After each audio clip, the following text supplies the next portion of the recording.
Gives a crap.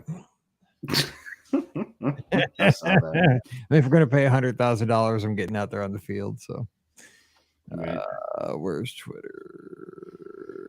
Right here.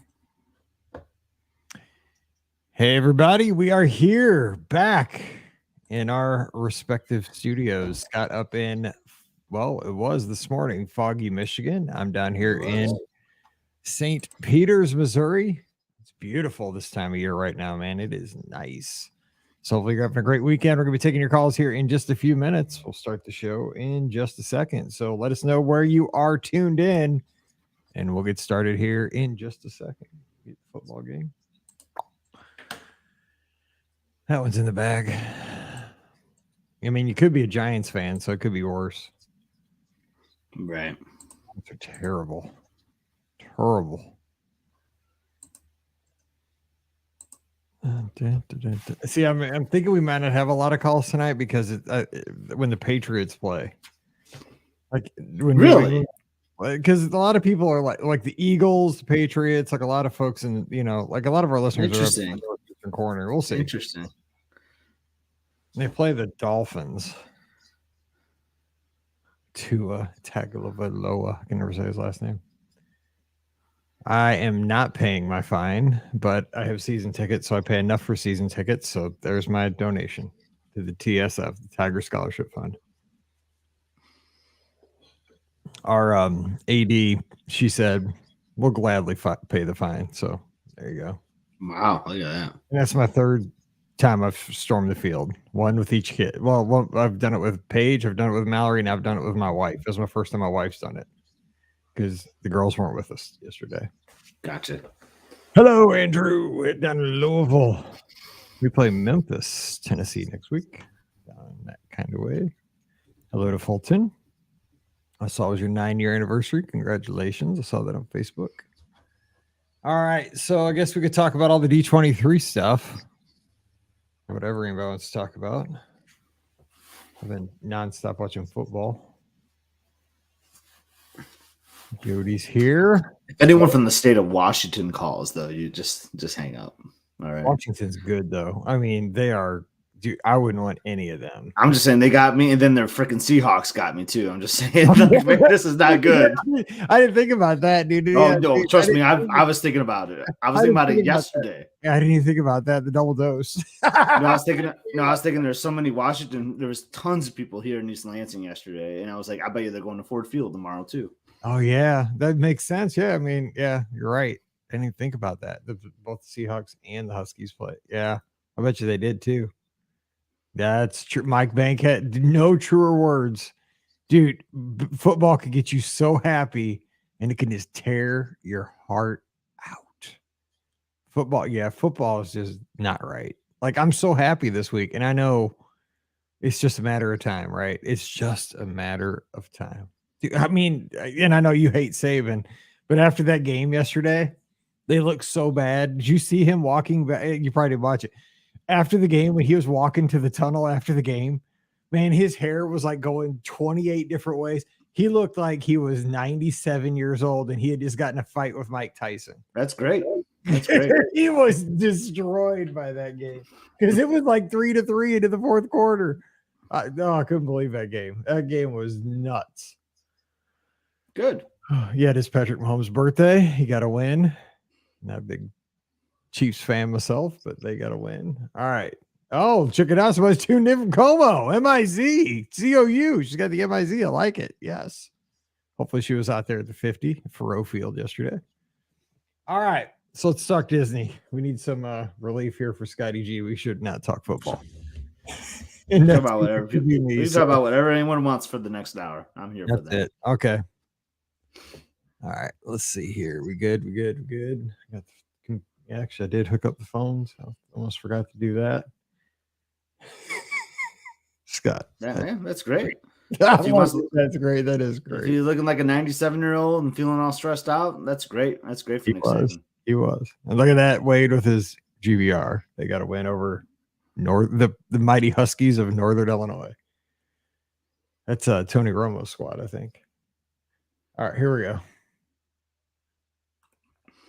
Hey, everybody. Welcome to the BOGP Open Line for Sunday night, September 17th, 2023. I'm your host, Mike Rallman from BeOurGuestPodcast.com and one of the senior agents over at the Magic for Less Travel. Happy wrap to the weekend to you, or happy Thursday if you're checking us out on the replay here on the feed. Hope you're having a great time wherever you're tuned in around the world. We appreciate you taking the time to listen to the show, and we're going to be taking your calls over the next hour.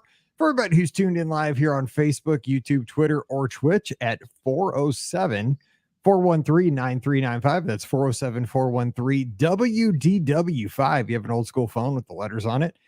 We paid a few bucks to Skype there for that extra vanity number. So, hey, take advantage of it. We're going to use that. But we're going to be talking about the D23 theme park announcements. If you'd like to, something that got you excited when you heard about it, something that was a head scratcher for you, or anything you want to talk about in the Disney universe, it's game for the next hour.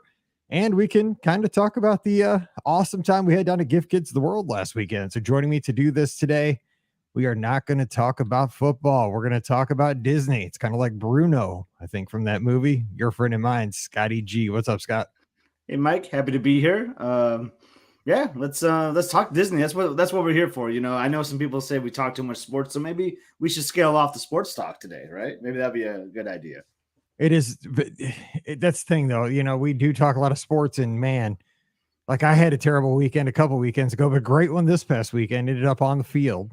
I mean, it's always a good deal when you storm the field at your college, but your university. But man, I know I've been on the other end of it, and it's probably as a Mizzou fan. Like you Michigan State, you guys you're like steady, your programs usually. Mizzou's 90% down. So when you get the high, you get a really good high, but you just know like the Mack truck's coming. It's like I just know it. Like I'm scared to even open my eyes. Like I couldn't even sleep last night. I was so excited. And I keep just watching this 61-yard field goal that we got yesterday.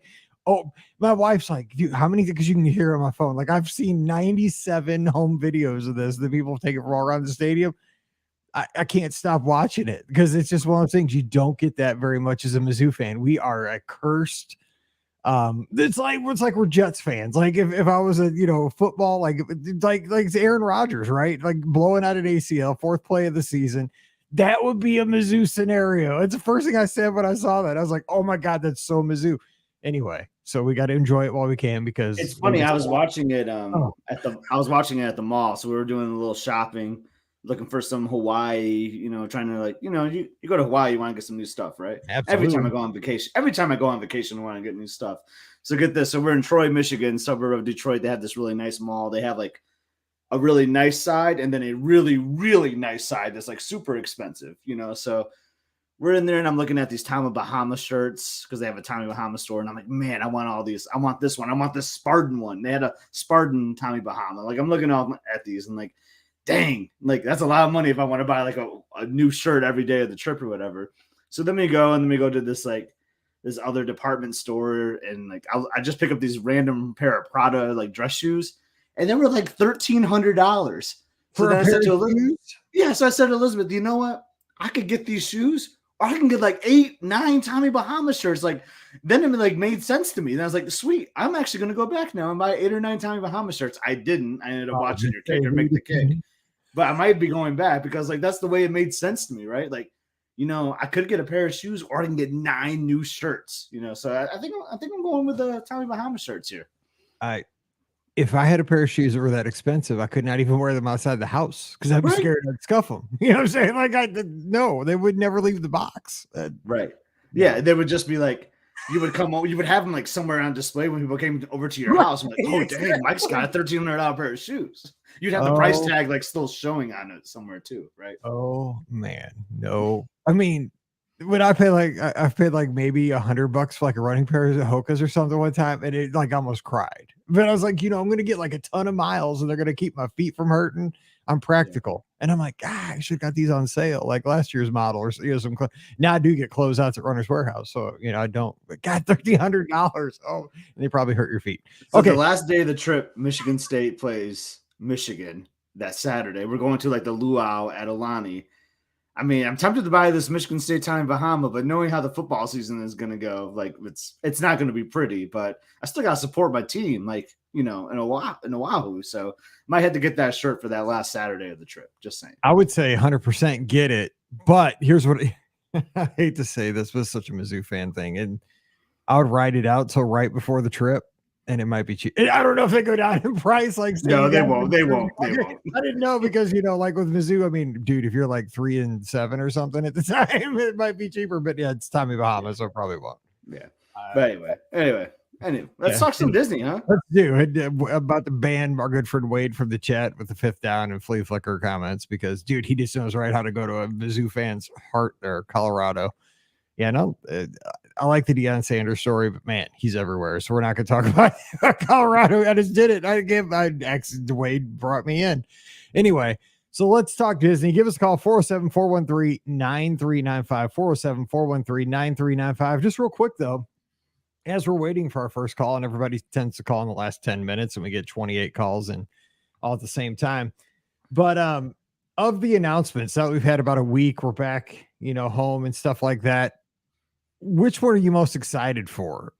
We have the Pirate Bar coming to the Magic Kingdom, reimagined test track, a little change to Country Bear Jamboree, all that stuff. What are you most excited for now that we kind of look back on it?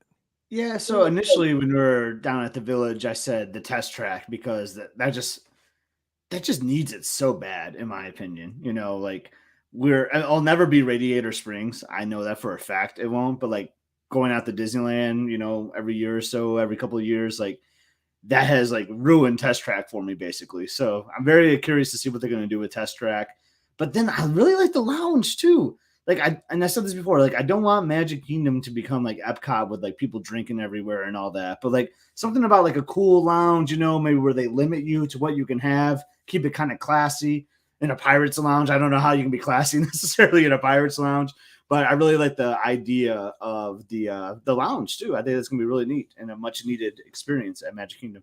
I think it'll fit in well with Adventureland because Adventureland is kind of, it's not rowdy, but it's a rambunctious, kind of atmosphere. Pirate Lounge, But you're right. I totally agree. I don't want it to be like a drink around showcase, exactly. Showcase on a Saturday night during Food and Wine kind of situation. Magic Kingdom should be different. It shouldn't have that kind of feel. All right, we're heading up to Big Red, up to Nebraska, right to the heart, man. If he mentions one more thing to rip a Mizzou fan's heart out, I got my finger on the button. What's up, Wade? First of all, hey, congratulations on that ripping time a couple of weeks ago. Scott and I were talking about that. That was awesome. Well, thanks, guys. I know we were texting before, and I think, Mike, you had said, I said something like it's a flat course, and you said, hey, go get a PR. I got out the first mile, and I thought, you know what? I'm going to give it all I got. Now, I just stopped being sore like yesterday, so it took a week out of me. That's worth it. Yeah, man. It was. I tell you what, I was really excited. I appreciate that because it. I've never done a 10K with 8:43 minute miles ever. So, I just felt it and just went for it and had a blast. So I appreciate that. You had the look going too. If anyone hasn't seen your post from a couple of weeks ago on the lizards, it wasn't a lizard shirt, but it might as well have been. Like that was like highlighter marker all over you from top to bottom. It was awesome. I got a few extra looks, and I think that got me on the recap post too. I found those shorts. I was like, the shorts are on sale. I'm like, I'm going to buy them. And I'm like, I'm going to wear the matching Under Armour shirt. It's a night race, right? Some people wear headlamps because, if you finish a little slower, you finish in the dark. I finished at dusk, and I thought this is perfect for a night race and threw on the lizard yellow shoes. And yeah, you couldn't miss me. I got people kind of looking at me like, look at this guy. But I figured if I'm going to wear that, I better haul butt a little bit. So I did the best I could. We're proud of you, man, because we know it takes a lot. You're trained at elevation. That's what I was telling Scott. It's it's like what the Olympic teams, because I used to speed skate. Because we had a world team, and they always trained in Colorado Springs at elevation, and it put them at a huge advantage when they skated at sea level. So I mean, I know you've just been out there, but there's no joke to that. When you run at elevation and come down to sea level, you can kick butt. It does help.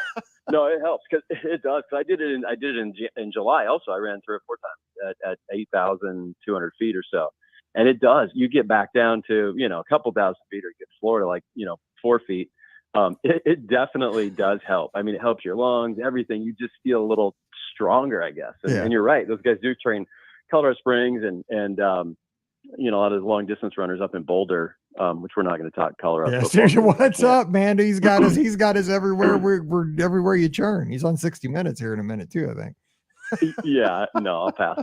I stayed up till 1:30 watching that game last night, cheering for the Rams. But anyway. Oh man! But anyway, I appreciate. I know it's not. I know this is a running podcast or even a Run Disney podcast. What is this? Thanks. I appreciate it. No, so what got you going about the announcements when you heard those, or anything that excited you in the chat here? Deanna's talking about the Tropical Americas coming over to replace Dino Land over at Animal Kingdom. That's cool. I am most excited about the do we call it a bar lounge in Adventureland as you're talking about? I thought that, I'm a big fan of the Pirates of the Caribbean movies. As our kids were growing up, I mean, our kids even used to dress as Jack Sparrow and go to the movie and, run down the aisle with his hand, Huey with his hands flailing in the air. I think he was saying, why is all the rum always gone? But as an 8-year-old, probably wasn't appropriate, but it was funny. But I think that spot, if it's in the Tortuga Tavern, is perfect because that plays such a prominent role in pretty much all the movies. In the town of Tortuga, where it's very rambunctious and all that. I've always thought what a great spot and so underutilized because half the time it's closed or it's overflow seating, for Pecos Bills. What a great spot. That could be like the next Oga's, the next Trader Sam's, if they do it right. And I think they will. I'm excited about that. I think it's very cool. I agree. I mean, Scott, do you think what I'm hearing too, and what I like is when they take dead areas of a theme park. I mean, they did this with Skipper Canteen, right? How long did that sit vacant? I mean, it's not really the hottest sit down restaurant at Walt Disney World, but at least it is a place you can go in, get a meal. And it is, I mean, it's really themed. If you go in there and enjoy, it's a place you can enjoy. And it used to just be a dead spot in Adventureland. Let's make something of it where the fans can enjoy it. Right, exactly. I mean, I have 2 memories of that area. The one, Mike, is where we met for the first time. There. Yeah, but then, this is how dead of an area it is, Mike. I remember one marathon weekend, we were like, let's just sit down and chill here for a few minutes, and we saw the craziest pin trading event of all time. I forgot about that. There was they had biker jackets on with pins all over them, and books upon books of pins, and they were they were all over the place. They were whoa, I didn't know that this is what we were signing up for. So so instead of people having meals there, it's more like a social hour for people, which is great for the lounge. I think that's what makes a great transition for it. I think I know some folks are a little bit against alcohol in the Magic Kingdom, but I do think that ship's sailed. Yeah. You don't have outdoor kiosks like you might in Epcot, which is fine. But if you've got a place that's a sit down, they've shown that they can do it in Hollywood Studios and with a few places in the Magic Kingdom. So I think it's great. I think Tomorrowland Terrace is underutilized and could be a very cool, some type of a restaurant, not just for dessert parties and seasonal times, which I think means 12 days a year around New Year's and Christmas maybe. But that's always closed, right? And Tortuga Tavern, I don't think I've ever eaten there. Maybe one time about 20 years ago, and that's it. So I love that. I think it's overdue and it's brilliant. I really do. It's one of those things, wouldn't you think? Now that you say that and we have this conversation to open up, you would think that Disney would be looking at a reason to find those places that just sit vacant because it seems like you put in 3 months worth of hard work and it's going to turn possibly into 20 years of a solid revenue stream. You know what I'm saying? You could, you mentioned, you could turn into the next Oga's, because I mean, Pirates is a solid franchise. You put in, you really work hard for 3 months and theme that sucker, put in a lot of Imagineering into that, get the physical work in there, create the environment, staff it, and then just run the place. And you have a dead spot that was drawing zero revenue, and now it's like a gold mine. I mean, and like you mentioned, Tomorrowland Terrace. I mean, I know it brings in money for dessert parties, but instead of having it seasonal, that's prime real estate, man. How many times do you walk past that in a day at the Magic Kingdom? I cut through there probably 3 or 4 times every time I'm at the Magic Kingdom. Make it something. It's a cut through. Yeah, it's a total cut through. Hit the bathroom and cut through to Tomorrowland. Yeah. I think I sold cookies there once. Yeah. Didn't they have like incredible cookies? Oh, dude, no, they had that what little. I remember. They had like a Minnie Mouse cookie that had like a soft center to it, or something. It was like a peanut. Oh man, that sucker was so good. I forgot about that thing. Yeah, but let's just get let's get these things built though. They were really good, right? You're talking about these spaces, Mike, but it's great when they make these announcements, but like, let's see it happen. Like, that's one thing that frustrates me. Yeah. Like, I love these announcements, and then you wait 6 months, 7, 8, 9 months, you haven't heard anything. Then finally you get like a blog post like, oh, guess what? We're laying ground on this thing. And then it's like another year and a half later. Like, I just want to like see something being built, or reimagine. Like, I love the idea of it, but it's hard for me to get excited sometimes about these ideas until I start seeing something happening too, Yeah, but they do come out. They do all these announcements, right? And then you kind of go, okay, well, yeah, how many will actually come to fruition? And there's some that will fall off. I mean, certainly, they the last few years that happened with COVID and Epcot. I think they tore up Epcot, and then it was everything came to a grounding halt. Yep. And then revenue streams change, and then and then they do a modified after they've torn down buildings, which was really and the Moana Adventure of Water. I don't know if that's the exact name, but maybe great. I haven't seen it yet. Look forward to seeing it in a couple of months when they're for Wine and Dine. But I hope that a lot of these do come true, because like you, Scott, I like the Test Track one too. I think the new Test Track was fine. It was a fine upgrade, but it got old, right? Going into the room, designing the car, you're like, okay, great, done this 50 times. Let's have something a little bit fresher, because it's such a great attraction, and kids love that attraction. Little kids love that attraction, especially. Going 60 miles an hour in basically a go-kart, which is really cool. So I'm excited about that one too. Unless you have a Jeep Wrangler with no doors, no windows, and you go down the highway at like 85. That's kind of. I like the go-kart analogy, though. I never thought of it like a go-kart. I like that. It's not much difference. It's a little higher up. But let me ask you guys this one other thing while I got Wade here on the phone and we're all three here to talk. Did I not read somewhere that all the Epcot walls and everything is supposed to be done by the end of this year? Like by the end of 23, right? Is that not right? Did they not announce that too? I'm pretty sure that's in one of the articles. I think so. I think I saw that in a post somewhere. I don't know that I read an article about it, but I thought I did see that. Yes. And I was actually pretty excited because I can't even remember the last time there wasn't a wall at Epcot. Right. Or you're running through it for Wine and Dine or Marathon Weekend. I would say that's going to change the marathon course, perhaps, if that's true. I was thinking too for January. I mean, possibly. I mean, at least it would be more beautiful. You know what I'm saying? I hate to say it, but it seems aggressive. I mean, because like you said, it has been so long since we have not had that big mess in the middle of former Future World. It would just be nice to have a clean theme park. It's sad that that's what my expectations have come to at this point, but man, I'm looking forward to no walls. Right. I mean, it's 4 years, something like that. I think 4, maybe 5. Am I wrong about that? It seems like that. I think it was 18 or somewhere around there where they first started bulldozing, the buildings. But it's been a while. Of course, they redid the front. The fountain's gone. They moved the what you call those things, the big statues out in front of Epcot with the little pictures on them. I know that's not the right name of them, but there's been a lot of construction there. Not just tearing down, buildings and then having an aggressive festival center with an outdoor deck and all that, which that went away, and I get it. But it will be really nice just to walk into that park and such a great park and walk around without walls. Yeah. So until they put the walls up in front of Test Track when they redo that. So. True, exactly. Those like walk them right over there to the left. Will that Walt statue be part of this too? Like when those walls come down, like will that be part of it? I have to they bring that in, right? Yeah. I mean, it's kind of wasn't it at D23 like last year? Like, isn't it already built? I feel like it was at the Contemporary, I think, last year. I thought. I think so. It was in Anaheim last year, but yeah, I think it was there at Anaheim. Oh, was it? Okay. Yeah. Okay. It was somewhere because people like got pictures with it. Yeah. Or maybe I'm wrong. I remember seeing like a photo op with it. So I'm just curious if that's, you're probably right.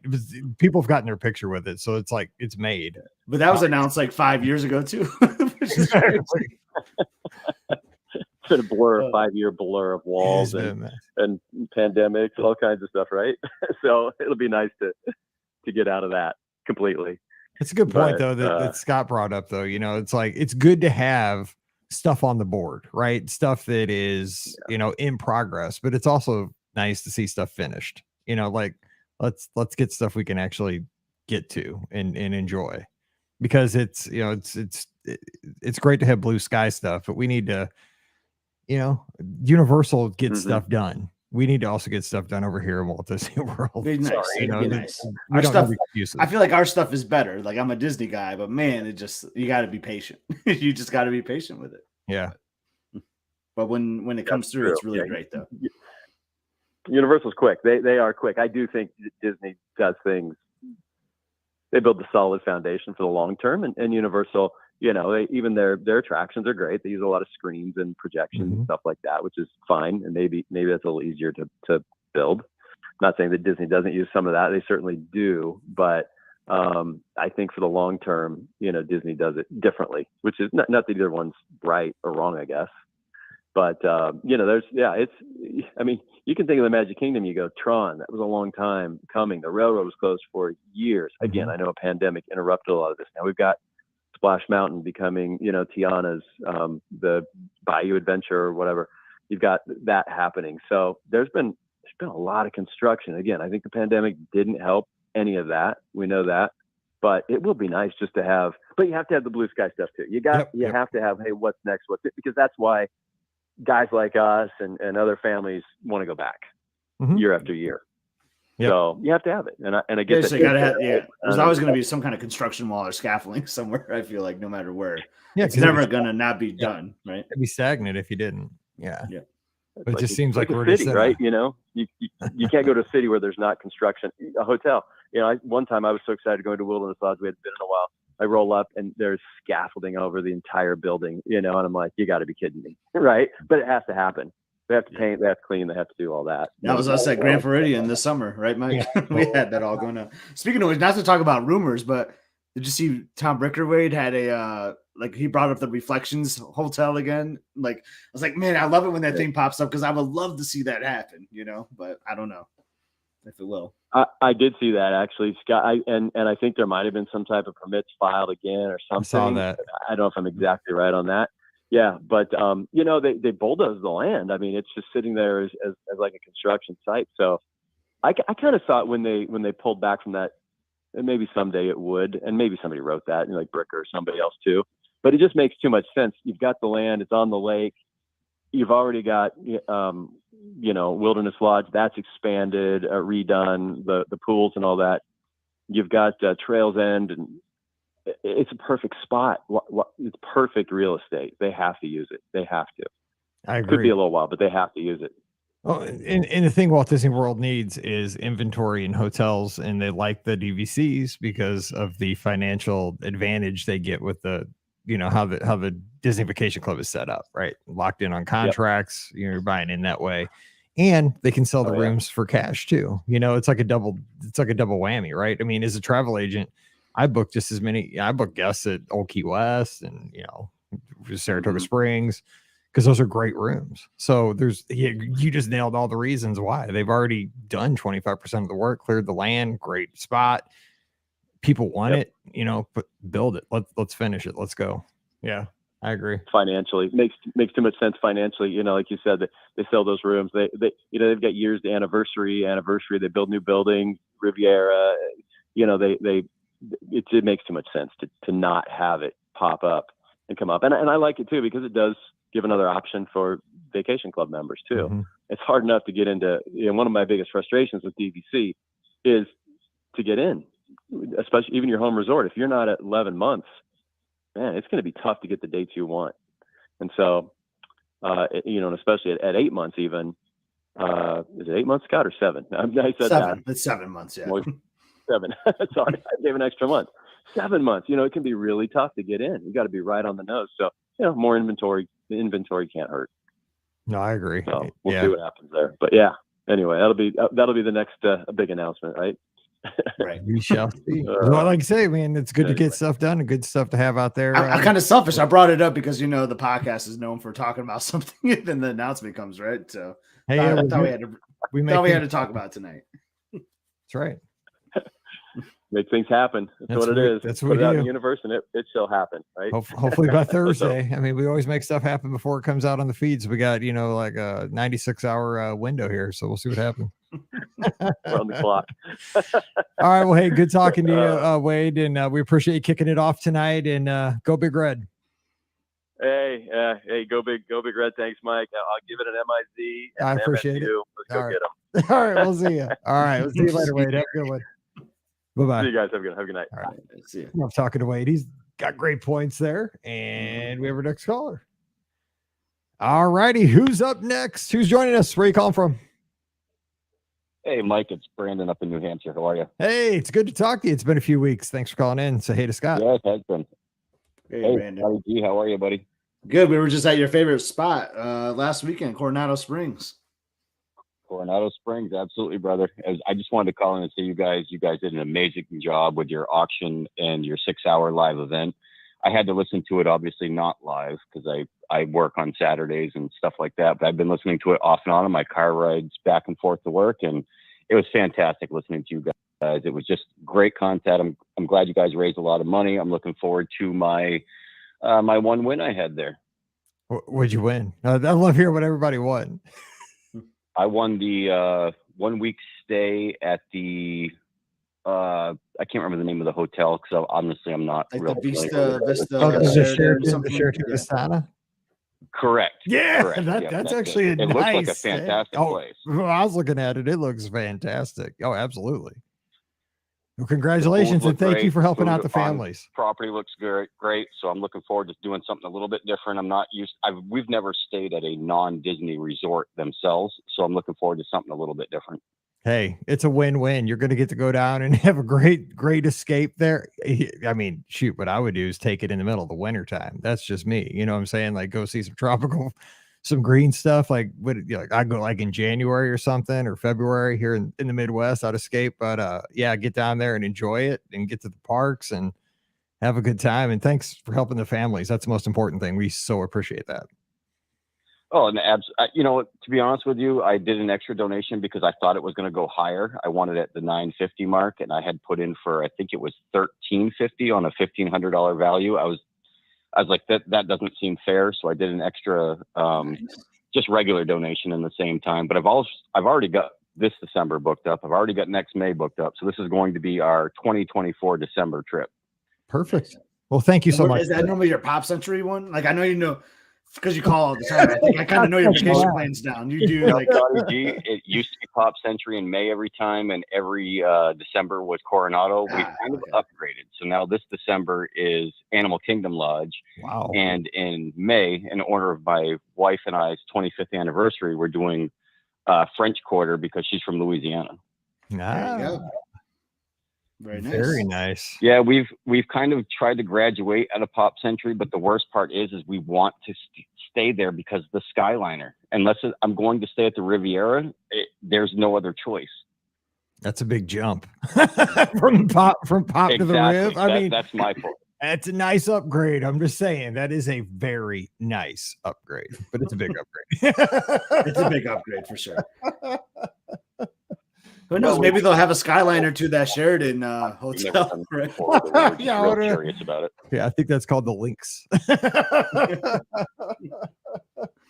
Anyway, so what's on your mind, Brandon? Besides us kind of hijacking the convo, just wanted to kind of say we really enjoyed listening to you guys over your auction weekend for Give Kids the World and all that. I just wanted to throw the appreciation out there for you guys and say thank you to everybody who donated. It was a fantastic event. You guys do this much better than any other podcast I've seen do this before. Kudos to you guys. I just wanted to give you props. Hey, we appreciate that so much. We're going to do it again next year. We're already talking about it and make it even better because we're kind of shooting again from the hip. This first time we've done it post-COVID. It was a blessing, though, really. They gave us a great room to do this. I was so glad that Scott, Pam, Ricky could be sitting side by side with me. That made it technically super easy to do the 6-hour thing. And, next time we'll probably bring in a couple of surprise guests or something like that. But we just kind of sat there and shot the breeze and talked Disney for 6 hours. But we'll make it even better next time. But, man, our community is the best. I mean, it was so humbling that we get to sit there and talk Disney and really make a difference truly for these families over that 6 hours. So, Scott, I mean, we talked about that. We couldn't believe it. It was truly an incredible day. Yeah, it was incredible. It was awesome. The 6 hours flew by for us. I got to say that too. So that was really awesome. And I appreciate your support as always, Brandon. It's awesome. You donated a little extra on that value too. But I do have a question for you because something jumped out to me when you said you're going to stay at Animal Kingdom Lodge. And I know you're a foodie guy. Is Jico on your radar for that trip? Jico, the cooking place, is going to be our third night there. That's going to be set in stone come here the first week of October when I can get that reservation. We're not even booked for the first day of our trip after arriving because we want to experience the lodge itself. We are doing the nighttime safari thing. Jico is absolutely there. This is more of a staycation. We've only got 4-day park tickets and we're there for 7 days this time because I want to get all of Animal Kingdom Lodge food. And that's such a good way because all the food is so good at Animal Kingdom Lodge. Oh man, I love it. Yeah, it is. This is the first time we've only booked 4 tickets on a 7-day trip, and I can't tell you I'm couldn't be more excited for it. And the nighttime safari with the night vision goggles, that looks absolutely fantastic. I've never done that, but every guest that's come back that I've worked with, I always ask, when people get back and I've worked with them at the Magic for Less, I'm nosy. My grandma always said I was nosy, right? I'm always like, I'm glad you got back. But I'm always like, what'd you like best? And if they stayed, like, even if, when they stay there, they're always like, oh, that nighttime tour at Animal Kingdom Lodge, it was the bomb. Every person loves that thing. So I think you're going to like it. I love the chill time too, right? Recommendations for Jico? That's my question for you guys. God, I haven't had it for a few years because Pam. Recommendations at Jico? Oh man, I do love the filet. I mean, I'm a filet guy. Yeah. And that mac and cheese side is like unbelievable. And I don't know if you're a wine guy at all, Brandon. I don't think we talked about that before, but like they have an unbelievable assortment of a selection of wines. So definitely get a glass if you like it. Now, don't they do a pairing at Jico as well? Ooh, I don't know if I'm sure they do. I'm almost certain they do. I don't think I've done the pairing there. Not that I can remember, but that would be a great option though, for sure. Yeah, because we've done it at Toledo, and their pairing there was fantastic. We also did it at Jose Andreas's place there in Disney Springs. He had a great wine pairing as well. I want to go to that place. I've still not made it to Haleo, and that just seems like it'd be my jam. I'm telling you, if you go to Haleo, you've got to get the potato croquettes. They are unbelievable. The chef he came out and talked to us a little bit. They take 3 days to make these potato croquettes, and they still serve them on this ceramic pillow, like Cinderella slipper kind of deal. It doesn't do it justice. Okay. Those 5 croquettes, my wife and I were fighting for the 5th one. Okay, wait, time out. How much do these I don't even know what croquettes are, but how much do these things cost if they take 3 days to make and they're serving you on Cinderella's pillow? These things have to be like $50. I want to say, to be honest with you, Mike, for the 5 croquettes, they're about probably 2.5 inches long, probably 1.5 inches diameter. For the 5 of them, I think it was $12 because these are tapas, remember? Yeah. Okay. All right. I don't even. Okay. That's interesting. It's sounds like it's a lot of work. That is a lot of work, but it's the way that they prepare the potatoes days ahead of time and let the starches do their thing, and then they add the other ingredients. And they let them sit another 24 hours. And they explain this whole process to us. When you bite into it, you're going to say, you know what? This is worth the money for the bite. You'll be ordering the next batch too. At the same time, the worst part. I just want to wolf the thing down. You take little bites because it's like, okay, that's $12 for 5 little croquettes. They're literally like giant tater tots is the best way to put it. See, you should not have said that because I can destroy a plate of tater tots. I mean, You I and me could both. probably eat I could probably eat 100 tater tots in a sitting. So I'd be like, they'd be like, sir, just give me your credit card. We're just gonna just keep just running that thing through. that was a the Magic $300 Kingdom dinner. buffalo chicken loaded tater tots over there in Fantasyland. Tell me, you don't have to tell me anything. We crush those things. I haven't had those either. I need to get back. I'm missing all the good foods. Mike has the problem of where he just has like his 2 or 3 like go-tos do. that he has to run through every time. So he does these short weekends. Yeah. Right. Scott knows me. I know. I eat the same thing every day. I know. Gotta spread it around. I can't do that. I'm terrible. But I will say when I went to Florida, Chico, we have to try all new restaurants every single time. I mean, we have our go-tos, of course. You've got Earl's Sandwich. You've got right there, the daily poutine at Disney Springs when you're there in the holiday season, and they do the holiday with the turkey, the cranberry sauce, the gravy and stuff. Oh my God, that is to die for. I've never tried the poutine place at Disney Springs. I'm always full from having something else like around Disney Springs. We've been to like Splitsville or City Works or Deluxe Burger or Boathouse or something. I've never like just gotten a snack there. I always go there for a meal. But God, the poutine always looks good. So I was going to ask you. Oh, one other thing I was going to say about Chico before we moved on. I don't know if they still have this because this is like a few years back. But they had this dessert. It looked like a bird nest. Do they just got? Have you had that thing? I believe they still have. I believe it was like their signature dessert, and it was good. I mean, it looked just like a little bird nest, but it was kind of like a sugary thing. If they have that on the menu, it was super tasty. Even though it was we saw it go by the table, but for when we're at Disney Springs, I'm not a sweets guy. My wife is, but we always go to Gideon's, and her favorite thing out of all things, the dumbest thing in the world, is she loves the Sprinkles ATM machine. No, that's a gimmick. Yeah, I get it.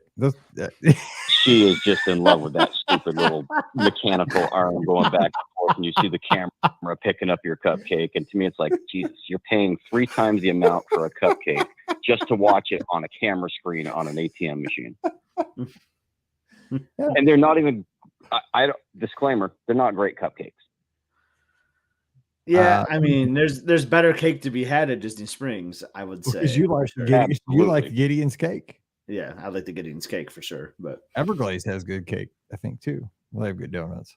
Actually, I just finished my very first sweets. It better be good. You know, like over at Morimoto's there, they have I don't know if they still have it. They have a green tea tiramisu.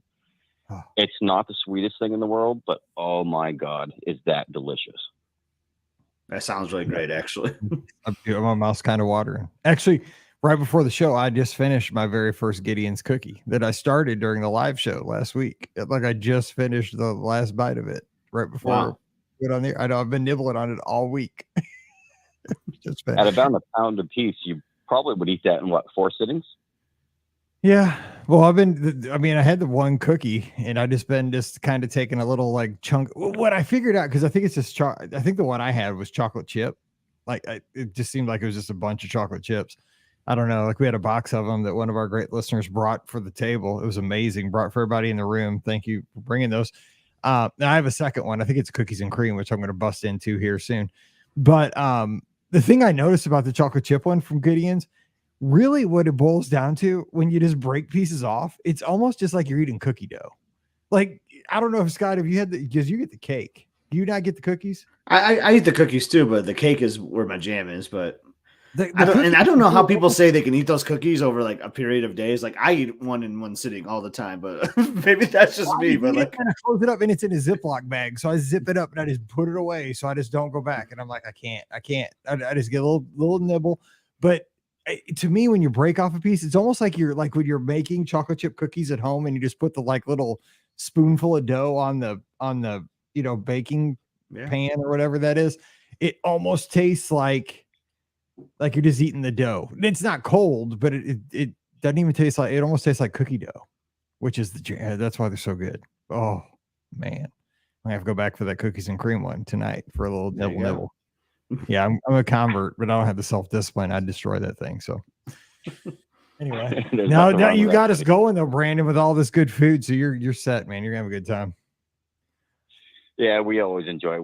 We always have to pick one or two new places. Like I said, we have our go-tos. We are not snobs. We get the cafeteria place, whatever resort we're at. You know, when we're at Pop, we hammer down at nighttime 2 or 3 nights during that week. And hey, there's nothing wrong with the food in those cafeteria places or anything like that. Yeah. But you're gonna have the Mara too, which I go down there and I get the zebra domes. You can buy the zebra domes in a 4-pack. Yes, you can. 100% you can. That's my midnight snack right there. Mm-hmm. But yeah, you're gonna have an awesome time at Animal Kingdom Lodge. It's a beautiful resort. I love staying there. Yep. God, I miss looking forward to it. It's our first time doing that this December, so we're looking forward to it. First week of December, the crowds are always low, just like the first week of May. The crowds are always low. You get on everything you want. We still buy the Genie Plus or whatever because it's just the two of us. It's just an amazing time every time we go down, so I can't complain about any of it. You are set.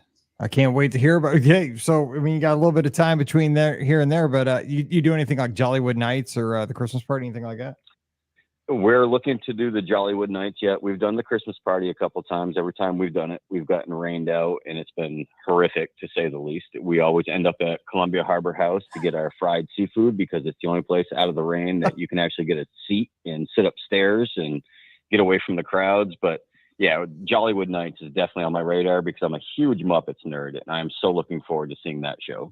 I would love to go to that if I was down there. That looks so cool. Just the aesthetic. I wish they were live Muppets, not a screen, but hey, any Muppets I can get, I'm going to take. You know, we'll start there and then eventually the live ones will come, right? If it's a big hit. Yeah. Yeah. Just the fact we're using them. All right. Well, hey, we appreciate the call. We got a couple of folks jumping in, but hey, thank you again for the donation and congratulations. And thanks again for helping the families. We sure appreciate it. Absolutely, guys. Have a great night. All right. Have a good one. Thanks, Brandon. Bye, Brandon. All right, 407-413-9395 is the phone number. We had a lot of folks trying to get in, so come on in. Let's talk Disney. 407-413-9395. He's gonna have a good time with that bonus little vacation there at Vistana, I think it was. Did I tell you the story about the Gideon's cookies? So that was so nice of that listener to bring them to us. Like that was such a huge surprise. So yeah, it was. So Jocelyn kind of handed them out, and then like I didn't touch mine until after the show, and I opened mine up. And it happened to be my favorite, which is the peanut butter one. So like I kind of like took a section off. It ended up being like half the cookie like that I kind of like broke off. So I dive right into it. I'm hungry. You know, we just did that show. And then I think Tim is his name. And he's like looking around. He's like opening all the cookies. Can't find what he's looking for. I'm like, what are you looking for? He's like, well, the peanut butter one is my favorite. And I kind of like have it stashed off to the side. I was like, dude, just it's my favorite too. I've been hiding this one over here so you could just have it. So he was like, no, you can keep it, Scott. Like, no, I insist that you have it. So glad to know there's another peanut butter lover out there that was trying to seek one of those out because those are so good. Those are my favorites. Well, apparently Mindy, who sailed with us on the Be Our Guest podcast cruise, is a huge fan of Gideon's Cookies and Cream, which is still intact upstairs in my kitchen. Has not been touched yet, but sorry, because it's going to be destroyed here this evening. I mean, she could drive from Ohio to your house to get it, or she could fly to Florida. Because I had not had a Gideon's cookie until that time on the air. It was about hour 5 or so of the show. It was pretty late in the show. And I've been staying away from because my philosophy is if you never have it, if you never taste the forbidden fruit, you don't know what you're missing. Now that I know, oh man, those things are good. They're expensive. They're a lot of work to get. But now I need them. So anyway, we have our next call on the line. Thank you for being so patient. Who's joining us next? Hi, Mike. Hi, Scott. Paul from New Jersey. What's up, Paul? Oh, hey, Paul. How you doing? What's going on? How you guys doing? Good. What about you? Scott, I was changing over to mute. I didn't hear the end of that story. You did or did not take his peanut butter cookie? I did not. So I was so I happened to just break off half, and then I know Tim really wanted one, and I'm a fellow peanut butter fan too, so I wasn't gonna like let him hang, you know, and then be disappointed. So, and he was there the whole time watching the show. So obviously, I gave Tim the other half. Absolutely, Scott's too nice. That was one of our agents. Well, he's a fellow agent at the Magic for Less. Him and his wife Audie, yes, from down in Texas. Yeah, that's great. So first for you guys, right? Like we congratulations on Mizzou, Mike, and sorry about Michigan State, Scott, but we move on, right? Now we got Memphis and Maryland respectively. So it's another week in the books, and you can only celebrate or get down on yourself for one night, right? That's it. That's right. Move on. Celebrate 24 hours next week. Yeah, right. Absolutely. Yep. And then the Lions get the surprisingly. A couple callers before, and you guys aren't pat yourself on the back kind of guys, but congratulations on the work done for Give Kids the World. Fantastic Saturday, fantastic Friday. Loved hearing it all. Was happy to get in and win a couple items, lose a couple as well, but it's all about driving the price up, right? And somebody pays more. But I just want to congratulate you guys and Pam and Ricky on a fantastic job.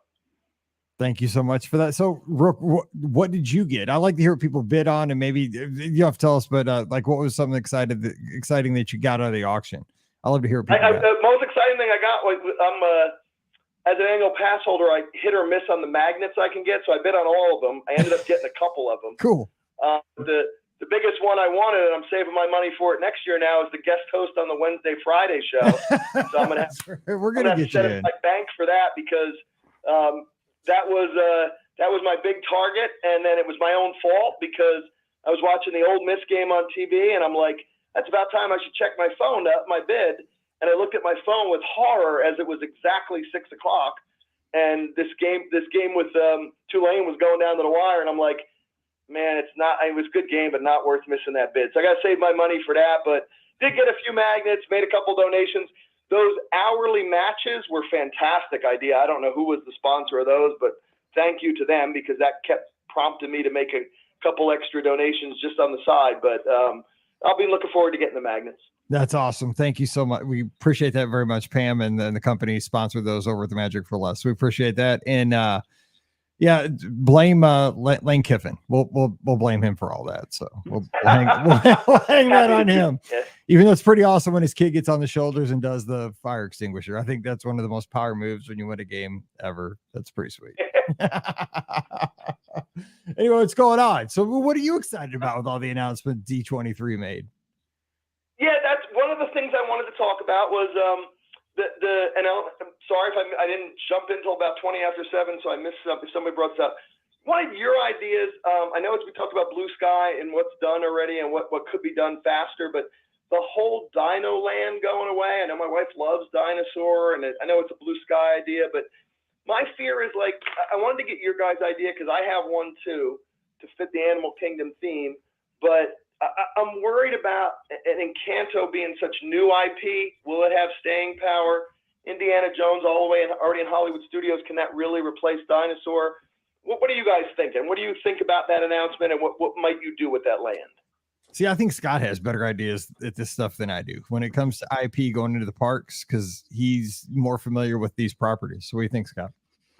I wouldn't say that necessarily, Mike, but I know what you're saying you make a good point about Indiana Jones, because it gets confusing sometimes, right? Because, like, I can go to the studios to see the stunt show, which, by the way, I think is spectacular. I still love. I know that's in the name, but I love that show. I think it's awesome. Yeah.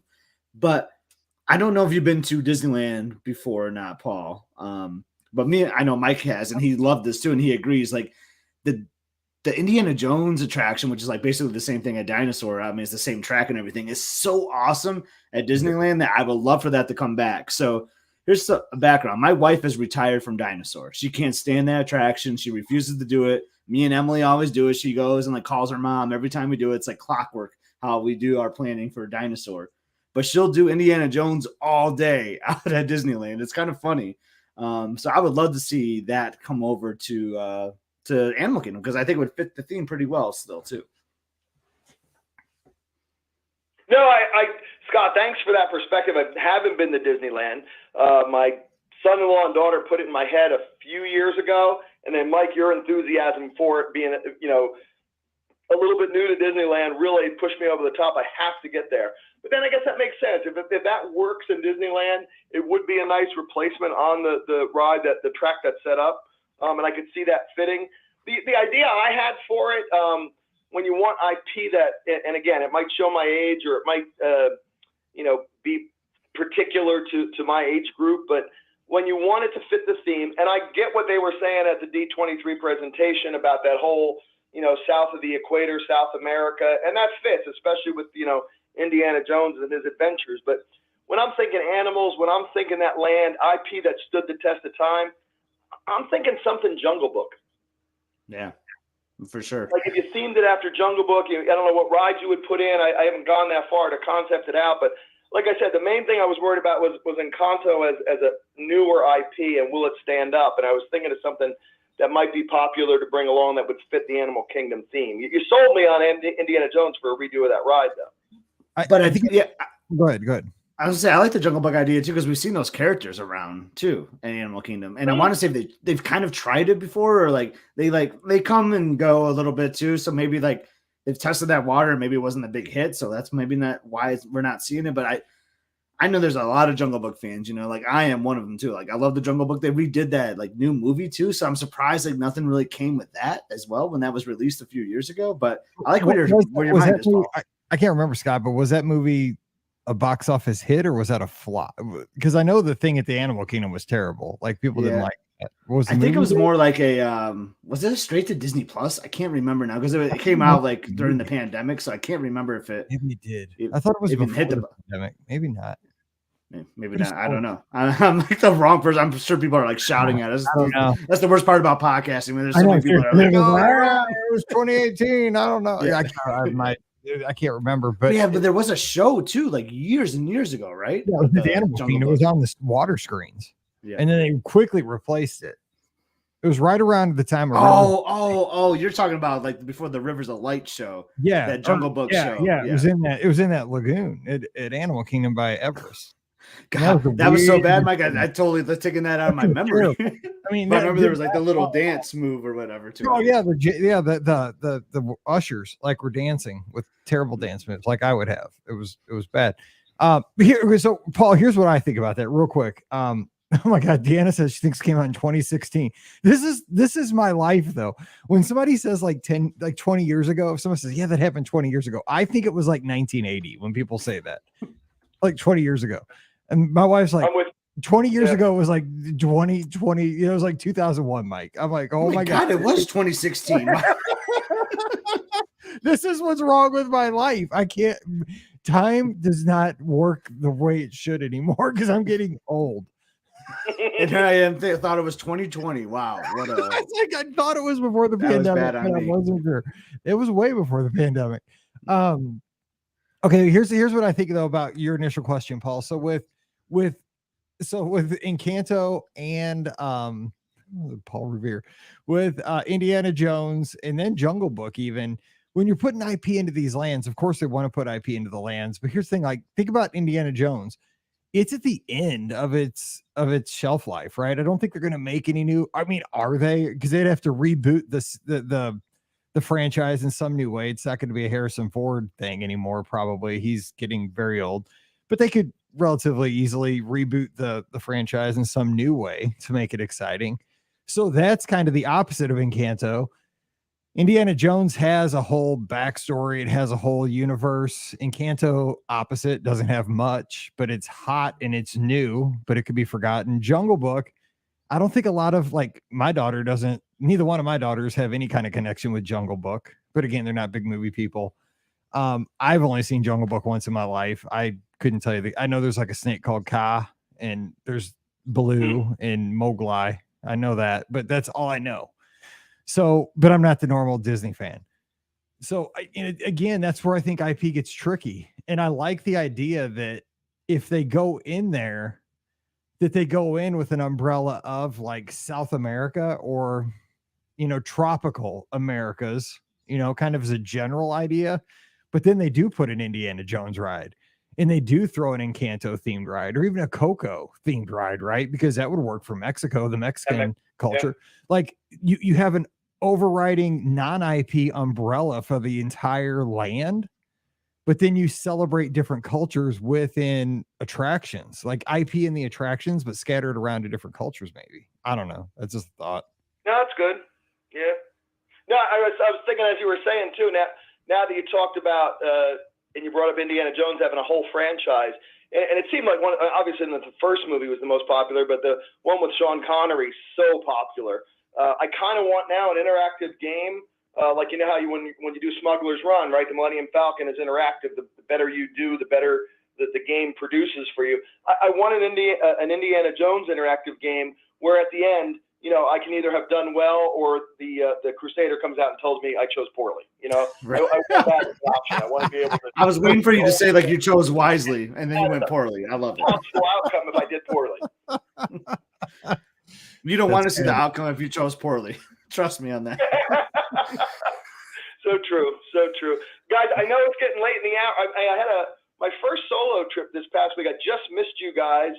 I was down in Central Florida. I was taking care of my son at ACL surgery, so I was helping him out with his around the house and his rehab and stuff like that. And I just got to fly out.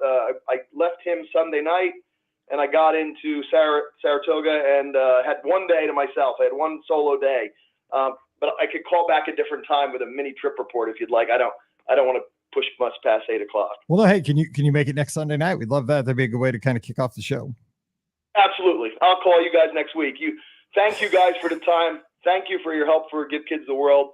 And both of you have a fantastic week. Ask Paul, quick question though. Paul, Yeah, did you listen to the draft that Pam and Ricky did with us too? Like on building the theme park. Do you have a quick winner? Was there someone that you liked over the other? What were your thoughts on the draft? Because I was, again, like the gentleman that called a little bit ago, I haven't gotten through the show yet because that Saturday I was doing, yard work and stuff for my son. And I didn't have my headphones with me. So I didn't listen to the show. I'm going to listen on repeat, but I will get right on that. Well, so in two, that's going to come out like hour by hour eventually. Like so if I don't have a guest for some reason, like a last minute cancellation or something on a Monday, that's where an hour get dropped. If for some reason we can't do a Sunday night show because of a holiday or something happens, we'll drop an hour there. And I think that'd be like hour 4. I think it was like 3 or 4. So it's going to get out there on the feed because I know it's not easy to listen to, like as easy as like something hitting your feed and going into your podcast app. Because it was like 1 6-hour long thing on YouTube or, Facebook or whatever. Not easy. But eventually all that's going to get onto the feed like in 1 hour chunks. So it's manageable like we kind of did last Thursday. I'm just trying to find the slots because I don't want to put, 5 shows out in a week. I mean, my goodness, like my wife would be like, please, Mike, that's cruel and unusual. Don't do that. I just want to know that Mike and Pam did some cheating on it. I'm just gonna say that. That's all. Well, no, Pam you'll be the judge though, Paul. Dude, Pam started and I rolled with it. I still think that was Paul will be the judge. He's the official judge of the draft. He is. But I know I agree. I think it was wrong. But I mean, 2 wrongs make a right, right? Thanks for that heads up because back to when you and Mike did that pick and Mike took half the park as one of his picks. World Showcase. World Showcase as a land. You got to watch out for those kind of infractions. So now that I'm on alert, when I do get to analyze that, and I'll call in the next Sunday show with some feedback, I'm going to watch out for that so it's all done on a level. Hey, I play in the SEC, baby. Anything to win. It just means more. That's all I gotta say. Not this year, though. Apparently, we're pretty bad. You two guys are the best. We appreciate you, Paul. You're the best, man. Thank you. Have a great week, Paul. All right, have a good one, and hope your son is doing better with the ACL, man. Just got to hang in there and take it day by day with that. Thank you so much. All right, take care, buddy. Talk to you soon. All right, bye. All right, hey man, that was a quick hour. Considering we did 6 last weekend. I know that was quick. I know. And we recorded on Monday too. You did. I mean, you're just constantly podcasting. It feels like. Well, I love doing. Or breaking the rules of the university and getting on the field. It's a quick $100,000 ain't coming out of my pocket. Yeah, what are you gonna do? Take selfies and tap the kicker's shoulder pads as he goes by. So that's what you do. All right, so let's do this again next Sunday night. How about it? Yeah, let's do it. Yeah, let's do it. All right, so that's going to do it for tonight. We'll be back in next Sunday night, 7:00 Eastern, 6:00 Central, all these same places, Facebook, YouTube, Twitter, and Twitch. You can give us a call, and we will talk Disney with you. As always, don't forget our show is brought to you by the Magic for Less Travel. Check them out for all your Disney trip planning needs. They're standing by right now over at themagicforless.com. Please also use our Amazon affiliate link when you shop online. That one extra click supports everything we do throughout the year. It's brspodcast.com. patreon.com/Amazon. And thank you so much to our patrons. You allow us to put so many shows out, do things like this, call-in shows. Couldn't do that without you. And our patrons get bonus shows called Mike in the Midwest every week. If you'd like to join us, you can join us $5 a month. It's like one coffee a month. Come on over, join us this week, patreon.com/Be Our Guest Podcast. Give Scott a follow on the social media. He'll get over the football thing here in 24 hours. He's at Scott. The good news is Scott doesn't tweet mean stuff to the other fan bases. I do sometimes. So no, 20 years ago, I'd be a lot different. Now I'm just like, oh, whatever. It's just, it really should not impact my life. I have my health. I have my family. I have the podcaster job, everything. Like, I don't let it impact me anymore. You're a better man than me because people bait me. And I don't as bad as I used to. I'm a lot better than I used to. But Scott, EPSCOT. I'm at Be Our Guest Mike. Give me a follow. Both of us, Instagram, X/Twitter, Threads. We'd love to talk to you this week. And yeah, that's just about it. So we'll be back again with great shows this week. Monday trip report, awesome Disneyland trip report that was recorded actually live from Disneyland. Our friend was sitting, you know, those awesome tables right outside of Goofy's Kitchen.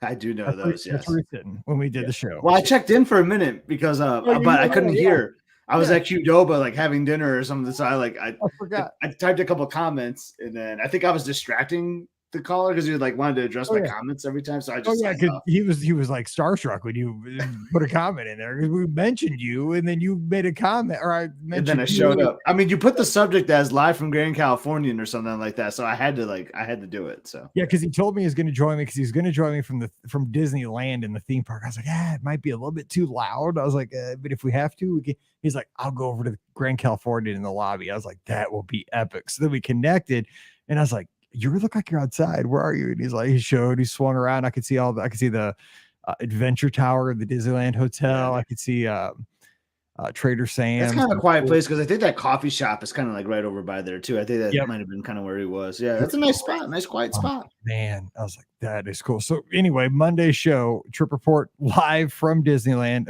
It wasn't about the trip he was on, it was about the trip before where he stayed at the Grand Californian with his family. So that was pretty epic.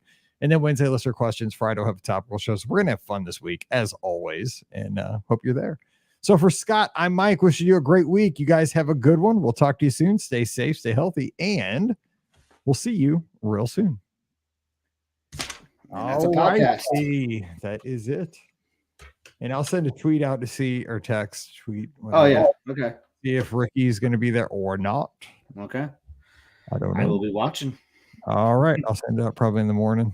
Sounds good. I can't believe that Jungle Book, man. 2016. Are you kidding me? I know for real, because I was like, it might have been before the pandemic, but man, I remember sitting in there. I watched it, but I think it like replaced Rivers of Light. I just remember like, oh yeah. Well, 2016 would have been around that time. Because I went down for the Rivers of Light media event. I sat behind Joe Rohde. Like I literally sat directly behind him because I kept looking at his earring. 2016 was the year. So like our two families went on a cruise and we saw that Jungle Book show in that theater. Because I remember that was like, we were like being goofy the rest of the trip, like doing that weird dance. Yeah, so that would have been 2016, which makes sense with the movie. I just remember Emily watching that movie on a Delta flight like in 2020. So I just thought it was like a new movie then. I don't know why. Yeah. That is almost 8 years ago. And I thought it was wild. 3. That's crazy. That is wild. That was 8 years ago almost. Oh man, that is insane. Anyway, all right. Well, hey, have a good one. And yeah, I'm gonna go have some dinner. I don't know what it is. I can't. Normally, I can smell it and figure it out. Like because I was golfing, so I didn't grocery shop, so I don't know. Which that's the bummer about when golf season ends. Then I'm like tagged back into the grocery shopping on Sundays. And you get what you want, right? I never go grocery shopping. Yeah, on Sunday. Yeah. We have a good system though. Like, so like Emily will probably like because the school's back in, so she'll do like homework on Sunday morning. So like we have a good system where I'm doing the bagging because we bring like our reusable bags. We have this. It's called the Lotus. It fills the whole cart. Like it's awesome. Like the structure we have. So like I'm bagging. Elizabeth hands me the items. I scan in the mobile app, like the checkout, self checkout. Like I mean, we have a good system down. You don't have like checkers. Well, they do, but like if I can do it myself as we're doing it, then we just go And then when we're finally done, everything's bagged, and I just hit a button and pay, and we're done. Like, it's super awesome. Our grocery store is so old fashioned because we just like take it, like we put everything in, like we go through the store, put everything in the cart, then you go to the checkout aisle, you put it on the and belt. you can do that. So you can do that too. But like I rather just bag it myself and then check out myself while we're doing it. Saves a lot of time. Yeah. Plus like we have it bagged. I mean, like you're gonna put it in the cart anyway. Why not put it like in the right bag that you want it to go in? So that's a good point too. Yeah, because the guys, they always mix things up. Exactly. Yeah. And I've learned this is style. Like I still get like yelled at every now and then. Well, not yelled at, but like I never thought about it. I get coached about like where some of these items need to go. Like cold stuff in like one bag, or like you got like cold bags and hot bags. Really weird about like the meats. Like the meats can't be. They had to really be in their own bag, and I'll even throw like a veggie in there sometimes. Like no, you gotta take that out of there. I'm like, okay, all right. You'd not be dead because I don't pay attention to stuff like that. Yeah. Oh my god, that's so funny. Get and go is checkout is a game changer. Yeah, it is. I mean, we have like the scanners you can do, but you got to have like 10 or 12 or fewer items. I think you can't go there unless. You can go scan yourself too. But yeah, so we have it on the app. So I have it on the app. I go in there. It's called the Shop and Go. Boom, and I just as I'm scanning and bagging as we're doing the shopping. Oh, you mean you do it as you put it in the cart? Yeah. So you don't even check out when you get to the end of the store? No, like I check out on my phone. Oh, dude, that is gangster. You kidding me? You just walk out like you're robbing the place. I mean, I still go to a machine where like you scan a QR code and then your whole order like transfers over, and then I put my card in, and it's already got my reward system because I'm like logged in on my phone. So I get like all my rewards. So I still get like my printed receipt and everything. Okay, that is okay. I was thinking you went like because we have those things, but it's only for like 12 items or less. Where like you know you put it like just no, like I go through those things with like 100 items because I've already scanned them all on my phone. Well, no, that makes sense though. Yeah. Like if you pick something off the shelf, you just hit it like with your phone and it has like the barcode. I just scan it, boom, goes right into my cart. That's a great idea. Yeah, and then so it depends on how often you go. We go every week, so they know. Like I don't know how it does it. It's like kind of random, but like every now and then it'll be like, okay, we need to scan 5 items this time, kind of like the honor system, I think. So they'll go in your card and just scan like. They'll just grab 5 items to scan and make sure it syncs up to your. Yeah, because people try to probably. Yeah, like loss prevention could be a pretty bad thing with that, right? Yeah, it's on. Yeah, I'd imagine it is. But dude, it saves so much time. It's unbelievable. So yeah, because you're not like putting it in, taking it out, putting it. Yeah, that's great. Yeah, it's efficient. So Liz is the cart purser. She finds the item. She tells me what it is. I grab the tomatoes or whatever, boom, in my hand. I scan it, I put it in the bag, and she's already like moving on to like the next part. Like it works really well. Oh my god. I should go live from the grocery store next time. I want to see this. I'm asking Pam because I wonder, I mean, maybe I just don't know. We've never done it. I don't know. I'm going to download our app because we have a store called Deerberg's. That's where we go. I don't think they have this, but I'm going to download their app and see if they have something like this. Okay. That is awesome. I'm probably gonna. I'm still got some good golfing Sundays. I hope so. We'll see. Like at least a month or maybe like in October. I'll do another. I'll probably be tagged back in. That is it. That's still sci-fi in Australia, Nicole. Apparently in St. Louis too. I mean, it's the best, man. It's the best. It is awesome. Even when I go in there, because like if I just want to get something quick, like I'll still do the shop and go. Like even though like even if I get like 3 items, I'm just going in for like. Whatever, I'll still do the shop and go because it's just that much easier. I do it for everything. Yeah, because you wouldn't have to interact with It's funny when you buy your sodas though. Like if you buy like a mass quantity or something, you start scanning and you add the quantity to like 8 or 7 or whatever. They're like, "Are you sure? Like we need to keep our stock correct. Like make sure this number is correct." Like, yes, I just put 8 Diet Pepsis in there. I'm thirsty and I'm not coming back for a month. So exactly. Oh man. Well, that's how I grocery shop. There you go. This is a Mike in the Midwest episode right here. We should keep this for your next episode. We should have totally done that. Hey, it's on the feed. All right, cool. All right, I'll see you later. All right, see you. Bye, everyone. Yeah, bye.